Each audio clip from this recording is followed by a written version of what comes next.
우리가 믿는 성경의 복음의 핵심을 요약해둔 칼빈주의 5대 교리에 대해서 살펴보도록 하겠습니다. 혹시 PPT 준비되어 있습니까? 예, 한번 보여주시면 감사하겠습니다. 그 다음 장면입니다. 글자 이외에 혹시 사진 PPT가 준비되어 있습니까?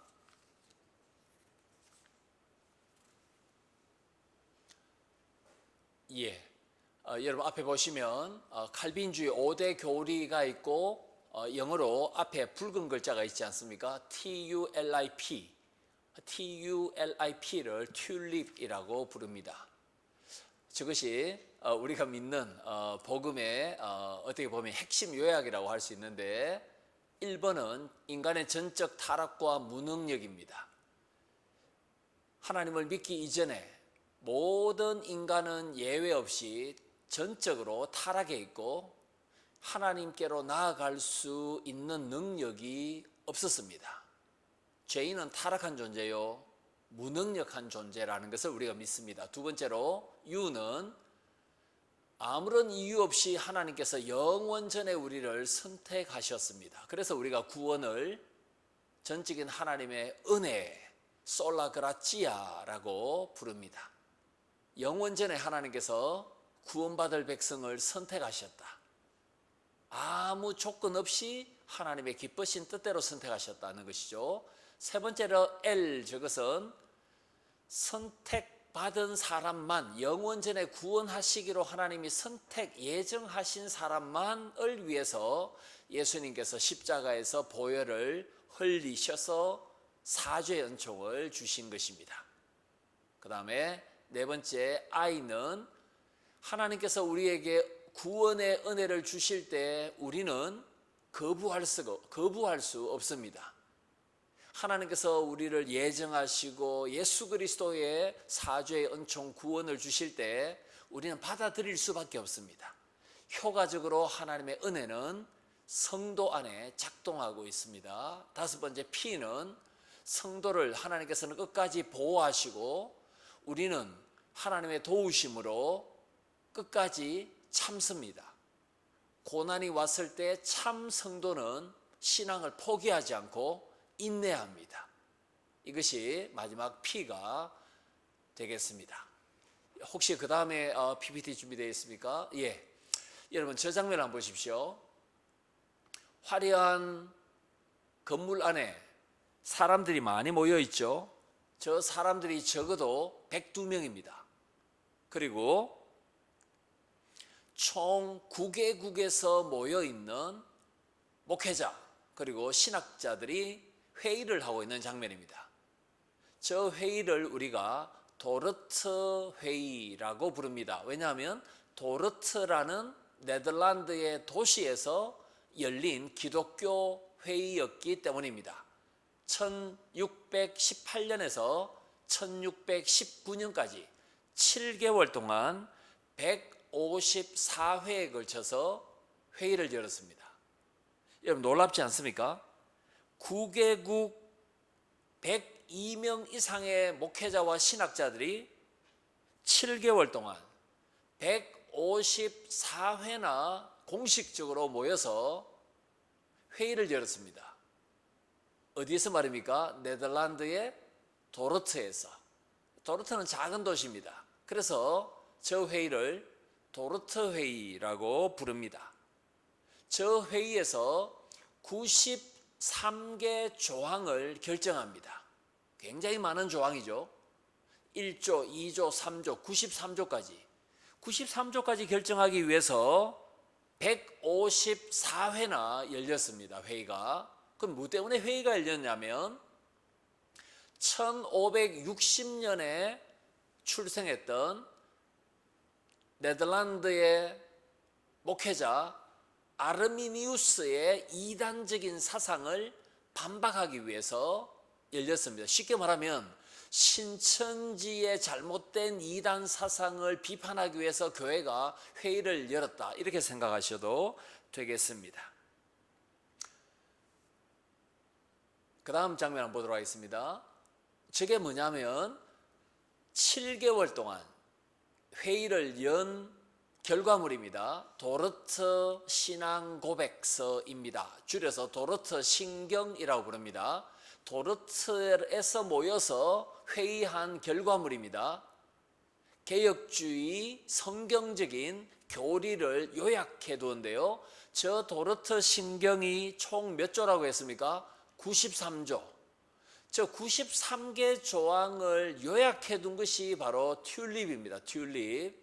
전적 타락, 무조건적인 선택, 제한적 구속, 불강력적인 하나님의 은혜. 성도는 끝까지 죽을 때까지 신앙을 지키기 위해서 하나님의 도우심으로 인내함. 93개 조항을 더 축약하면 튤립이라는 교리가 만들어집니다. 이 모든 내용이 저기 보시면은 도르트 회의에서 결정된 사항이라고 보시면 되겠습니다. 혹시 그 다음 장면 있습니까? 예, 그 다음 장면 없으면 제일 첫 번째 그 글자 텍스트 한번 보도록 하겠습니다. 그 앞에 많은 글자 있죠. 여러분이 받으신 주보 간지에 있는 이 내용, 주보 간지를 보셔도 되고 제1장 앞에 있는 저 글자를 보셔도 되겠습니다. 조금 긴데 그래도 우리가 차근차근 전적인 타락, 인간은 아담의 후손으로서 타락한 존재지 않습니까? 여기에 대해서 도르트 신앙 고백은 어떻게 진술하는지 4개 조항에 따라서 총 4개 조항을 읽어봅니다. 제1장 읽습니다. 시작. 인간은 원래 하나님의 형상을 따라 지음받았다. 그를 지으신 이에 대한 참된 구원의 지식과 영적인 일들에 관한 추구가 있었다. 즉 그의 마음과 의지는 의롭고 순결했으며 전 인격은 성결했었다.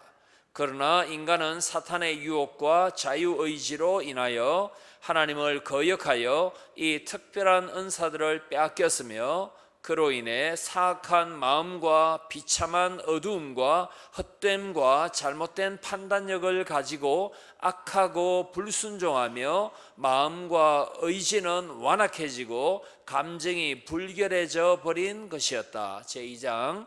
인간은 타락한 후에 자녀를 낳았고 타락한 조상에게서 또한 타락한 후손들이 나게 되었다. 따라서 그리스도를 제외하고서는 아담의 모든 후손은 죄를 지니고 태어났다. 이것은 펠라기우스가 주장하듯이 하나의 모방이 아니라 하나님의 공의로운 판단으로 보건대 사악한 본성이 유전된 것이다.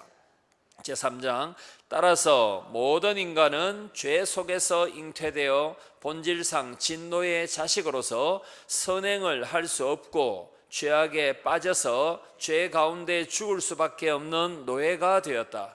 그러므로 성령의 중생하는 은혜가 없이는 하나님께로 올 수도 없고 하나님께로 오려고 하지도 않으며 그 죄악에서 새롭게 될 수도 없는 것이다. 제4장. 그러나 인간에게는 타락한 후에도 희미한 자연의 빛이 남아 있어서 하나님에 관하여, 사물에 관하여, 그리고 선과 악을 구별하는 문제에 관하여 약간의 지식이 있으므로 외부적인 행위를 통하여 도덕과 선에 관한 행위를 드러내 보이는 것이다. 그러나 이 자연의 빛은 인간으로 하여금 그 상태에서 하나님에 관한 구원의 지식에로 또한 참 회심에게로 이끌어가기는 하지만 인간은 이 자연의 빛을 자연의 사물 속에서 올바르게 사용할 수가 없게 된 것이다. 더욱이 인간은 각가지 면에서 이 빛을 전적으로 오염시키고 하나님 앞에서 결코 변명할 수 없는 행위를 통하여 불의하게 사용했던 것이다. 아멘. 여러분, 1618년에 아르미니우스라는 네덜란드의 목회자요 신학자, 조직 신학자, 교리 신학자였던 아르미니우스가 이단적인 가르침을 주장합니다. 사람이 자유의지를 잘 활용하면 우리의 노력으로도 얼마든지 하나님의 구원을 받을 수가 있다. 우리 학에 달렸다. 쉽게 말하면 그런 주장을 펼쳤습니다. 그러면 왜 이 칼빈과 베자, 이 칼빈주의 영향을 제네바 대학에서 받았던 아르미니우스가 네덜란드의 그 암스테르담 개혁교회 목사였던 사람이 왜 이단에 빠졌는가? 쉽게 말해서 고신 목사가 신천지에 빠졌다 이 말입니다.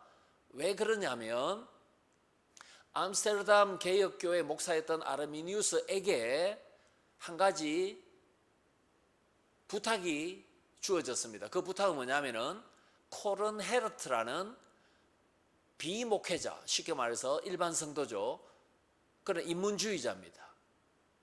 이 사람이 잘못된 예정론을, 쉽게 말해서 평신도가 잘못된 예정론을 막 퍼뜨리고 있었는데 이걸 아르미니우스 목사에게 비평하라라는 임무가 주어졌습니다. 글을 쭉 읽다 보면은 이단들의 가르침을 보면은 처음부터 끝까지 뭔가 말이 안 되는 소리가 많지 않습니까? 그런데 아르미니우스가 잘못된 예정론을 퍼뜨렸던 평신도 코른 헤르트의 주장에 자기가 동의해버립니다. 참 어처구니 없는 일이죠. 그때부터 뭔가 성경에서 이탈한 구원론, 예정론, 이걸 막 아르미니우스가 퍼뜨립니다. 아르미니우스는 로마서 7장에 오라 나는 곤고한 사람이로다 이 사망의 몸에서 누가 나를 건져내랴. 사도 바울이 예수 그리스도를 믿고 거듭난 이후에도 자기 속에 남아있는 죄성 때문에 탄식하는 장면이 있지 않습니까? 이걸 거듭난 사도 바울의 탄식이라고 아르미니우스는 해석하지 않았고 자연인, 불신자의 탄식이다 이렇게 해석하기 시작했습니다. 여러분, 우리가 거듭났지만은 우리 속에 죄의 영향이 남아있죠. 죄로부터, 죄의 지배로부터는 벗어났지만 죄의 영향을 받아서 탄식하지 않습니까? 그래서 우리가 마음속으로는 하나님의 뜻을 행하기를 원하지만 우리 행동으로는 마귀가 기뻐하는 악한 짓을 우리가 범하기도 합니다.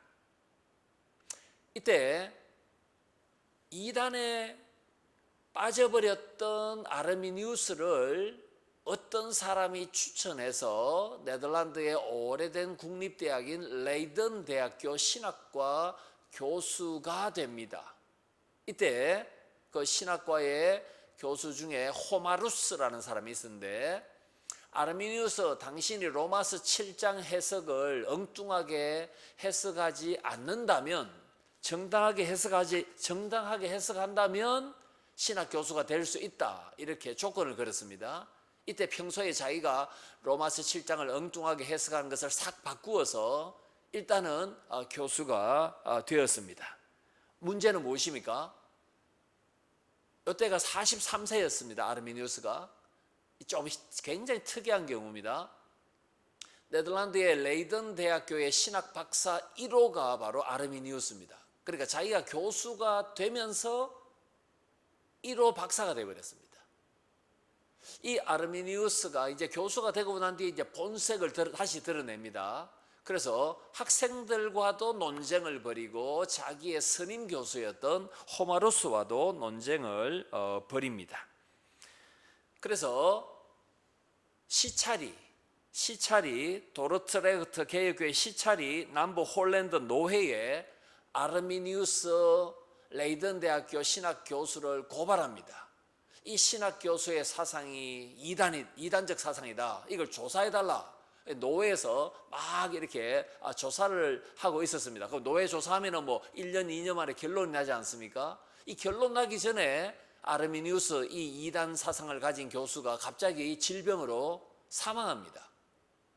그러면 이 이단 교수가 사망하면 이단의 영향이 끝났느냐 하면 끝나지 않고 이 아르미니우스의 영향을 받은 제자들이 46명에 있었습니다. 46명.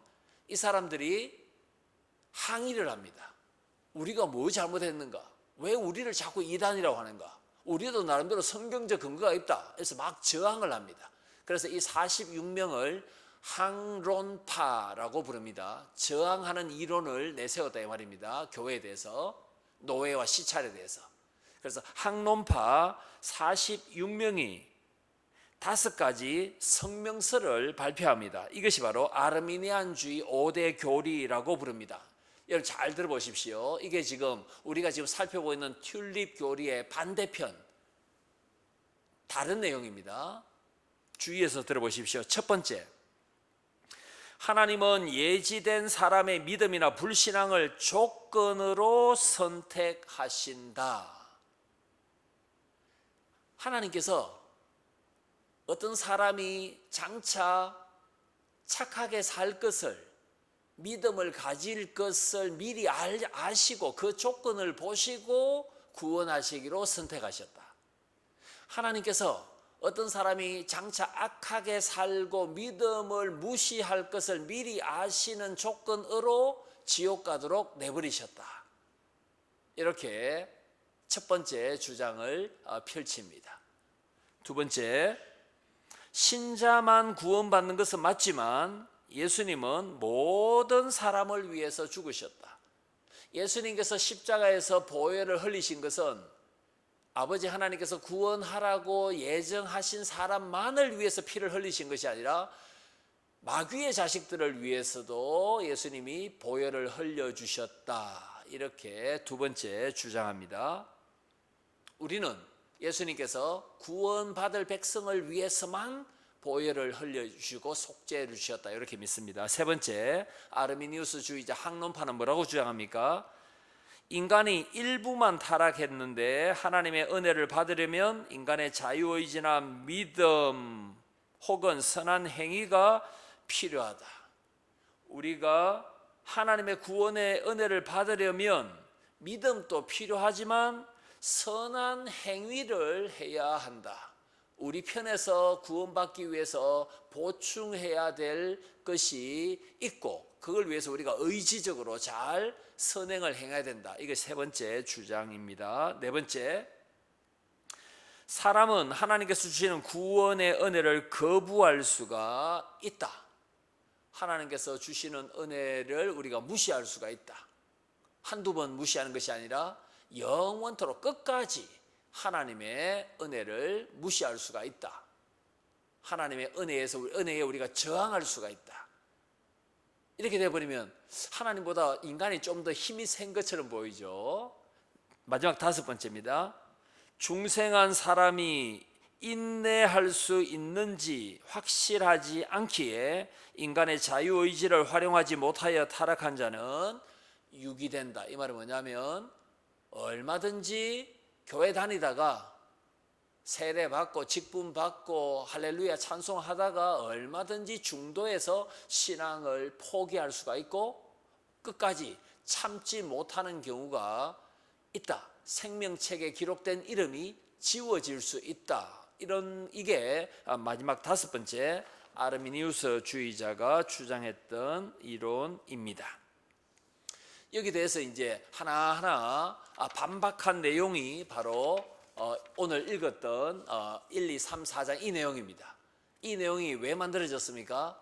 아르미니우스라는 이 목사 신학자의 주장에 찬동했던 사람들의 이단 사상을 반박하기 위해서 작성된 것이 바로 전적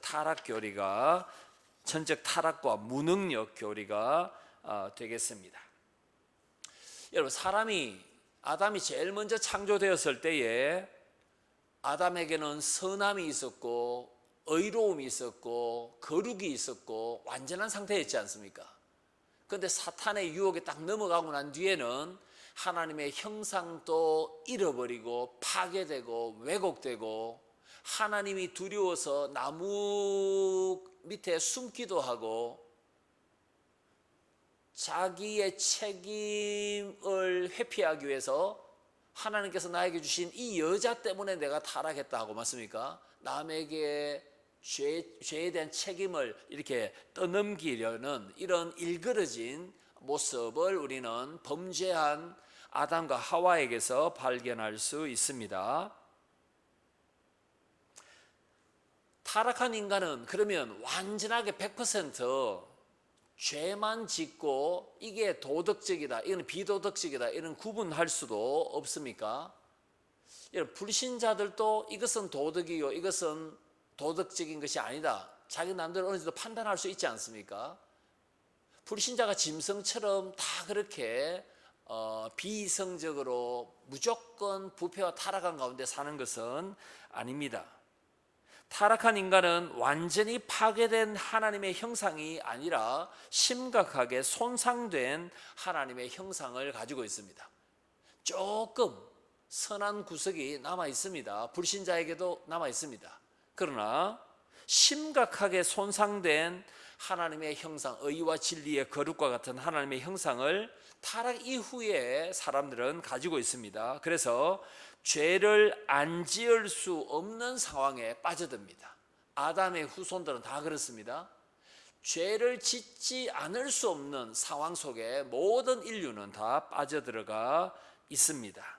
이걸 잘 보여주는 것이 우리가 읽었던 로마서 3장 9절에서 18절입니다. 의인은 없나니 하나도 없습니다. 이 내용이 시편 14편에 있는 내용을 바울이 인용한 것입니다. 깨닫는 자도 없습니다. 하나님을 찾지도 않습니다. 좌우로 치우쳐버립니다. 선을 행하는 자 없습니다. 목구멍, 말로 죄를 짓고요, 입으로 저주를 퍼붓고, 발로 사람을 죽이고 죽이는 데 나아가고, 손, 발, 입, 마음, 우리의 모든 신체가 죄 짓는 데 익숙하다. 이게 지금 전적으로 타락하고 선을 행하기에 무능력한 사람의 모습을 로마서 3장에서 설명하는 것입니다. 학론파들, 아르미니우스를 따랐던 학론파들의 주장이 이 도르트 신경 안에 소개됩니다. 거기에 보시면 도르트 신경 1장 8절에 보시면 아르미니우스를 따랐던 학론파가 이렇게 주장합니다. 하나님은 오로지 자신의 의로우신 뜻에 따라서 그 누구도 아담의 타락에 빠져 죄의 상태에 놓임으로 저주를 받게 하지 않으셨다. 이해되십니까? 이게 이단적인 주장이죠. 하나님은 조상 아담이 타락했다고 해서 그 후손들도 다 죄의 상태에 빠져서 저주받도록 하신 것은 아니다, 이렇게 말합니다. 여러분, 이걸 잘 보여주는 통계가 나와 있습니다. 여러분, 미국의 그 남쪽에 그 침례교인이 많잖아요, 그죠? 이 침례교인들이 전반적으로 좀 보수적입니다. 복음주의 보수적인 사람들이 많죠. 그래서 미국 남쪽을 그 바이블 벨트라고 부르죠. 뭐 텍사스 같은데, 그죠? 그만큼 성경을 하나님의 영감된 말씀으로 믿고 좀 이렇게 복음적으로 살려고 하는 사람이 많습니다. 그런데 그 사람들에게 설문조사를 했습니다. 사람이 태어날 때 선합니까, 악합니까? 그러니까 성선설이냐 성악설이냐 그런 말이죠. 아담의 후손이 태어나면 착하게 태어납니까, 악하게 태어납니까? 우리는 이제 전적 타락이니까 악하게 태어나지 않습니까? 죄 가운데, 그죠? 77%가 선하다 이렇게 응답했습니다. 그 바이블 벨트에 있는 사람들이. 그러니까 이 전적 타락 교리가 침례 교인들에게도 좀 이렇게 제대로 뿌리 내려지지 않는 모습을 보죠, 그죠? 왜냐하면은 이 침례 교인들 가운데 이 아르미니우스적인 성향을 따르는 사람이 제법 있습니다. 감리교도 마찬가지입니다. 감리교, 침례교 사람들이 이 전적 타락 교리를 그렇게 좋아하지 않는 경향이 지금도 있습니다. 그러니까 보수적인 신앙을 가졌다고 해서 인간은 전적으로 타락한 가운데 태어난다, 이걸 인정하지 않는 보수적인 크리스찬들도 있다는 것입니다. 조금 더 그러면 이런 이단적인 주장에 대해서 우리는 어떻게 이해할 수 있겠습니까? 성경적으로 응답할 수 있습니다. 여러분, 성경에 이 로마서 3장 이외에도 구약에 인간이 얼마나 하나님의 형상이 많이 어그러진 상태로 무능력하게 하나님을 찾을 수 없는가? 첫 번째 성경 구절은 예레미야 17장 9절입니다. 만물보다 거짓되고 심히 부패한, 이 부패가 타락이지 않습니까? 심히 부패한 것은 마음이라 이렇게 말합니다. 사람의 마음이, 사람의 지정의가 가장 부패하다. 예레미야 선지자가 했던 말입니다. 사도 바울은 에베소서 2장 3절에서 뭐라고 말했습니까? 우리도 불순종하는 가운데에서 우리의 육체의 욕심을 따라 지내며 육체와 마음에 원하는 것을 행했다. 하나님께서 원하시는 것을 행한 것이 아니고 하나님의 선하시고 기뻐하시고 온전하신 뜻을 행하는 것이 아니라 우리의 욕심 따라, 우리 마음 따라, 우리 속에 남아있는 죄성 따라서 우리가 행했다. 에베소서 2장 3절입니다. 그 다음에 에베소서 2장 1절에서 바울이 뭐라고 말합니까? 너희의 허물과 죄로 죽었던 너희를, 그러니까 허물과 죄 때문에 죽어있는, 영적으로 죽어있는, 영생에서 멀어져 있는 죄인을 하나님 아버지께서 예수 그리스도와 함께 살리셨다. 이렇게 에베소서 2장에서 말씀합니다. 여러분, 노아 홍수 이전에 세상에 죄악이 관영한 것 아시죠? 그래서 창세기 6장 5절에 그 마음의 생각의 모든 계획이 항상 악할 뿐임을 하나님께서 보셨다라고 말합니다. 사람은 항상 뭐죠? 하나님의 뜻에 반대되는 악한 것을 생각하고 실행하는데 전문가, 죄를 지을 수밖에 없는 상황에 빠져 있다는 것입니다.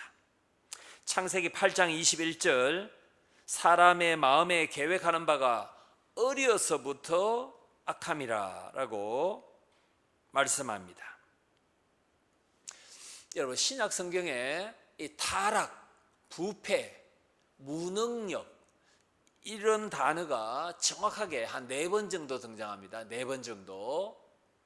첫 번째 보시면 베드로후서 2장 19절에 쾌락 따라서 살아도 된다. 하나님은 심판하지 않는다. 인생의 최고 목적은 쾌락을 추구하는 것이다.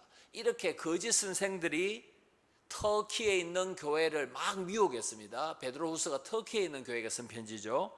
베드로후서 2장 19절에 쾌락을 추구했던 거짓 선생들은 도덕적으로 부패하고 멸망한 상태에 빠져 있다. 이렇게 말합니다. 베드로후서 2장 19절에 이 부패, 멸망, 타락 이 말을 베드로가 쓴 바가 있습니다. 그리고 디모데전서 6장 5절에 바울은 디모데에게 편지 쓰면서 경건을 이익의 도구로 삼아 마음이 부패해진 사람을 주의하라 이렇게 말합니다. 이 부패가 타락이란 말입니다. 마음이 타락하여 신앙생활 할 때 항상 자기의 탐욕을, 우상숭배, 탐욕을 추구하는 사람을 에베소의 목회자 디모데는 경계해야만 했습니다. 그만큼 탐욕이라는 이 부패가 신앙인들에게도 영향을 미치고 있다는 것입니다. 그 다음에 디모데 후서 3장 8절에 이 전적 타락과 부패가 나타납니다. 하나님 나라의 복음의 진리를 대적하여 교인들을 미혹하는 자들의 마음이 부패해 있다 이렇게 말합니다. 쉽게 말하면 이단 교주 이런 이단들의 마음은 부패해 있습니다. 그들의 정신도 부패해 있고요, 이성도 부패해 있고, 거짓 선생 이단들의 마음에는 부패가 가득하다. 이 내용이 디모데후서 3장 8절에 있습니다. 마지막 한 구절은 요한계시록 19장 2절에 하나님의 심판을 초래하는 음행, 이 포르네이아 음행으로서 그 땅을 더럽히고 타락시키는 사람들이 소개됩니다. 여러분 지금까지 어느 신약 성경에서 주로 부패, 타락, 무능력 이게 등장했습니까? 베드로 후서, 디모데 전서, 요한계시록, 디모데 전서 다 이게 편지에 이 부패 타락이 등장합니다. 이 네 단어를 요약하면 종합하면 이렇습니다. 이단 혹은 거짓 선생 그리고 교회를 핍박하는 악의 세력은 다 타락했고 부패하다 이렇게 되어 있습니다. 거듭난 성도에게 신약 성경은 타락 부패라는 말을 적용하지 않습니다. 이게 우리에게 복음이지 않습니까? 중생한 하나님의 자녀는 전적으로 부패해 있다 이렇게 말하지 않습니다. 신약 성경은 예수 그리스도 바깥에 있는 사람, 이단들, 진리의 공동체인 교회를 미혹하고 어지럽히고 비진리로 다른 복음으로 교회를 멸망시키려고 시도하는 이 악한 자들이 부패하고 타락했지, 거듭난 성도가 부패했다 이렇게 말하고 있지는, 전적으로 부패했다 이렇게 말하고 있지는 않습니다. 저와 여러분은 예수 그리스도를 믿어 죄 사함을 받았지 않습니까? 그래서 나는 전적으로 부패하다 이 말을 더 이상 할 수는 없습니다. 그 대신 거듭난 성도는 성령의 말씀과 거듭난 양심의 소리에 귀를 잘 기울여야 됩니다. 그래서 내가 지금 전적으로 무능하고 부패한 것은 아니지만 내 속에 이 부패와 죄의 영향력이 아직도 남아있어서 이 죄와 싸우고, 존 오웬이 말했던 것처럼, 청교도의 황태자 존 오웬이 말했던 것처럼 죄를 죽여야 하겠구나라는 결단은 우리에게 늘 있어야 됩니다. 오라 나는 공관자로다. 내가 중생했지만은 마치 전적으로 부패해 있는 것처럼 내 속에 탐욕과 언어적인 이런 문제와 행실의 문제와 습관의 문제, 내가 거듭나서 전적 부패에서 벗어났음에도 불구하고 나는 왜 이렇게 지금 살고 있을까? 하나님 나를 좀 도와주시고 긍휼히 여겨주시고 예수 그리스도를 닮아가며 하나님의 성품에 참여하며 또 성화가 좀 확실해질 수 있도록, 성화가 좀 빨라질 수 있도록 이런 탄식이, 거룩한 탄식, 하나님께서 기뻐하시는 회개와 탄식이 전적 부패에서 벗어난 우리에게 계속해서 필요하다는 것을 알 수 있습니다. 이제 스스로 말씀 마무리 짓도록 하겠습니다. 여러분, 1살 된 아기가 전적 타락 가운데 있는 것 아시죠? 1살짜리가 자기 동생이 막 태어났을 때 막 미워합니다. 부모님의 사랑을 독차지해 왔는데 경쟁자가 생긴 것이죠. 그래서 신생아 동생을 뭐 때리기도 하고 뭐 밀기도 하고, 이게 이제 전적 타락에 좋은 한 가지 예가 안 되겠습니까? 그렇게 하라고 아무도 가르친 바가 없는데, 그죠? 3살짜리 아이가 비 왔으니까 여기 물이 있으니까 여기 둘러가라 하면 꼭 물속으로 들어가서 지나갑니다. 이것도 어떻게 보면 전적 타락의 뭐 한 가지 예다 이렇게 생각할 수 있습니다. 여러분, 전적으로 사람은 타락해 있기 때문에 복음을 믿지 않는 사람, 예수님 믿지 않는 사람 전적으로 타락해 있습니다. 아담의 후손의 그 죄성이 강력하게 그 사람을 지배하고 있죠. 죄와 사망의 법 속에 지금 들어가 있죠, 그죠? 그러므로 전적 타락을 우리가 성경적인 교리라고 믿는다면, 우리가 믿죠. 그러면 전도와 선교는 필연적으로 꼭 필요한 것입니다. 사람이 전적으로 타락했기 때문에 그 사람이 스스로 하나님께 나를 좀 구원해 주십시오, 그 사람이 스스로 하나님께로 나아갈 수 없지 않습니까? 그러므로 전적 타락에서 벗어난 우리가 하나님을 예배하고 기도로 예배로 하나님께 나아갈 수 있는 우리가 타락에서 벗어날 수 있는 복음과 하나님을 그 전적 타락에 빠진 사람에게 소개하는 것은 우리의 임무, 사명이 되겠습니다. 전적 부패에 빠진 자들은 영적인 맹인과 같습니다. 때로는 복음을 들어도 거부하니까 영적인 청각장애인과 같습니다. 복음을 볼 수도 없고 복음을 들을 수도 없습니다. 그러므로 우리는 전적 타락에서, 무능력에서 벗어났기 때문에 불신자에게, 전적 타락에 빠진 불신자에게 복음을 볼 수 있도록 복음이 좀 잘 들리는 방식으로 전달하려고 하는 그런 노력과 개발이 우리에게 필요합니다. 우리가 어떻게 하면 좀 더 복음을 매력적으로 들리도록 볼 수 있도록 이 전적 타락에 빠진 사람이 거기서 벗어날 수 있도록 할 수 있을까? 이것이 우리의 숙제가 되겠습니다. 미국 프린스턴 신학교에 베트너라는 교수가 있습니다.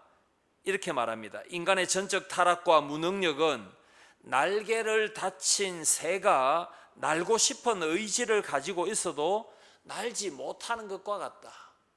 그만큼 무능력하다 말입니다. 조금 올라가다가 다시 땅바닥에 떨어지고, 날개 꺾인 새가 날고 싶어도 창공을 향해서 올라갈 수가 없는 이 무능력하고 부패한 상태, 이들에게 예수 그리스도의 복음, 구원의 복음, 구원의 은혜, 하나님의 사랑이 꼭 필요하다. 하나님의 사랑 없이는 우리가 어떻게 창공을 날아 올라가고 하나님께로 나아갈 수가 있겠습니까? 여러분, 저와 여러분은 이 전적 부패 교리가 성경적이다라는 것을 매일매일 확인합니다. 특별히 하루 중에 언제 확인할 수 있을까요? 저녁 8시에 확인할 수 있습니다. 8시 저녁 뉴스를 보면 됩니다. 온갖 사회와 개인과 구조적인 부패가 총천연 칼라색으로 30분 내내 보도됩니다. 싸우고 사기치고 죽이고 국제적으로도 전쟁을 벌이고 탐욕에 빠져 있는 사람들, 온갖 인간의 부패상은 저녁 8시 뉴스를 통해서도 우리가 얼마든지 확인할 수 있습니다. 어떻게 보면 크리스찬이 세상 속의 소금과 빛의 역할을, 방부제 역할을 잘 하지 못했다라는 증거일 수도 있습니다. 전적 부패가 성경적 교리라는 것을 우리가 믿는 데서 그치는 것이 아니라 거기에 빠진 사람들을 긍휼히 여기고 건져내려고 하는 전도, 또 우리가 세상의 소금과 빛으로서 어두운 세상을 복음의 빛으로, 예수 그리스도 생명의 빛으로 잘 비추고 살맛나는 생명이 넘치는 그러한 세상으로 변혁시키기 위해서 하나님의 능력과 지혜와 용기와 믿음을 저와 여러분이 더 사모해야 할 줄 믿습니다.